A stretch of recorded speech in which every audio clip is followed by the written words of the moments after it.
This week at Shujin Academy, we surpassed greatness. I'm really sad that I could not make my review in a timely manner this week due to all the Sword Art Online news we had to cover and translate, because so far this episode was my favorite of the second season and a very close second to my all-time favorite season 1 finale episode. Welcome everyone, this is Gamerturk Student Council and let's talk about Kaguya-Sama Love is War season 2 episode 10.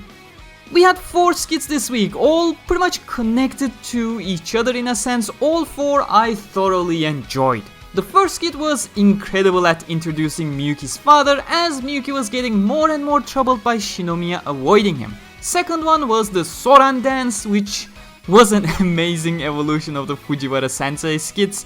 Third one was a very heartfelt episode silently sandwiched between hilarious juggernauts, which it did manage to hold its own ground without a compromise, focusing on Osaragi Kobachi's observations on Ii no Miko and Ishigami Yu over the years. And the last one being the school festival, of course, brilliantly putting Miyuki's dad in the spotlight in the same episode he was properly established for the first time.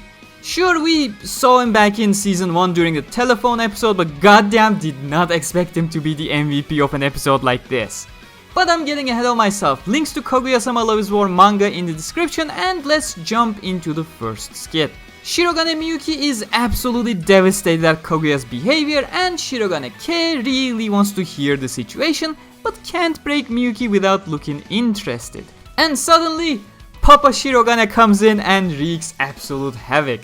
How he tries to help and causes everything to suddenly spiral out of control, his cold tone, it's absolutely beautiful. To be frank, before I realized this episode was an absolute masterpiece, I was scared this specific skit would be establishing a boring plot point about how Miyuki feels bad about the circumstances. I mean, we knew he felt bad from the previous episodes already, but Papa Shirogane being established in such an incompetent manner was absolutely hilarious, yet the skit did not let go of the actual issue at hand, with Kei deciding to provide some feedback that led to all eventually working out just fine. And it seemed like Kei came to a realization herself, though I'm not sure if we'll hear more about her life in regards to this. It feels like it would be a massive tangent so close to the season finale. Second skit, the Soran Dance. This was absolutely marvelous. Last time I laughed this much was when Chika had to teach Shirogane how to sing, and the time before that was when Chika had to teach Shirogane how to play volley. I sense a pattern here. I have to say, I was scared at the beginning of the music episode that it would be a carbon copy of the volleyball skit, and having learned my lesson back then, I truly did put my trust into the episode early on this time around, knowing it would be creative with the concept, and boy oh boy was it revolutionary.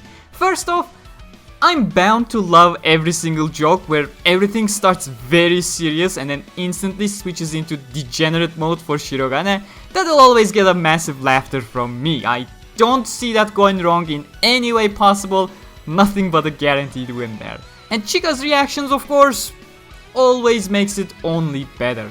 Someone riding in agony to the beat of the drum, I felt like an exorcist, and then just losing it completely when she tries to train him for a third time and noping the fuck out of the place. Top tier comedy there. Okay, when I put it like that, it sounds like sarcasm. I don't know how else to say it though. It's a masterful combination of music, soundtrack, absurd visuals, incredible and equally absurd voice acting. It makes this stuff into a genuine funhouse for me and makes me laugh like I haven't before. And then, Chika constantly judging everything that Shinomiya says with that empty voice and eyes was just the cherry on top of all. Time just simply flies in this skit. It's very energetic, the clash of personalities works off of each other beautifully, and above all else, Shirogane finally knows how a fishing net feels when it's being pulled. But the third skit, that really came out of nowhere, didn't it? I certainly was not expecting to hop aboard the Fields train after 13 minutes of full-blown laughter, only by a 5-second end skit card acting as the transition. It was a beautiful one though. It didn't make me feel like the time is slipping by, and it didn't intend to. It aimed to draw me in towards these characters and listen to their stories of being outcasts while only trying to spread good to those around them. Or at least that is how I saw the skit, especially since Ishigami's side of the story is never known, but it's certainly on my list of I hope we eventually get to know. One of the main reasons I like these slower and personal bits is that it grounds these characters that are in a very over-the-top comedy show.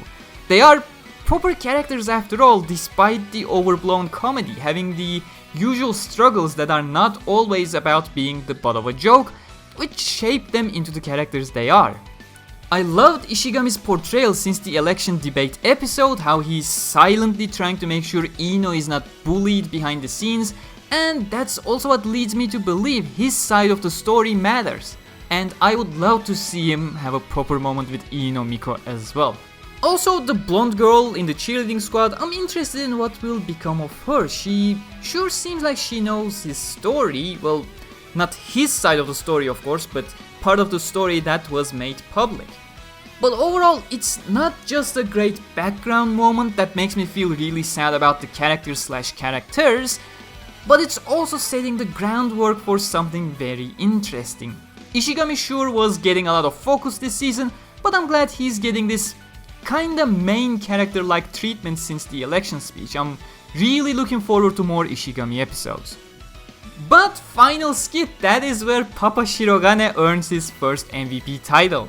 He was sure set up to be this incompetent guy living in delusions of the past, but goddamn, he's just as cunning as Miyuki. I genuinely don't know which of his statements he spouts as a ruse and which he actually means in regards to Miyuki, but goddamn, he's a master at whatever the fuck he's trying to do.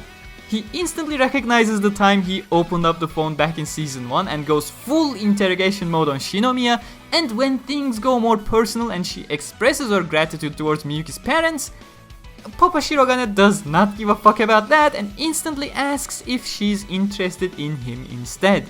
That was a great skit right there, but the way it ends with a tease, again, I do hope we get to see more of Ishigami before the season is over. I do want more screen time between him and Miko, but the blonde-haired girl at the end certainly did not go unnoticed. But my favorite moment has to be when Ishigami rips the paper out of Ino's bag, and in the next scene Ino is standing up for Ishigami during Osaragi's flashbacks. What was your favorite moment though? Do let me know in the comments. Make sure to subscribe and hit the bell icon. We don't have many weeks left before Kaguya is over and we switch back over to War of Underworld. Links to Kaguya-Sama Love manga are in the description. Huge thanks to all my patrons and channel members as always, and I'll see you in the next one. Until then, stay cool.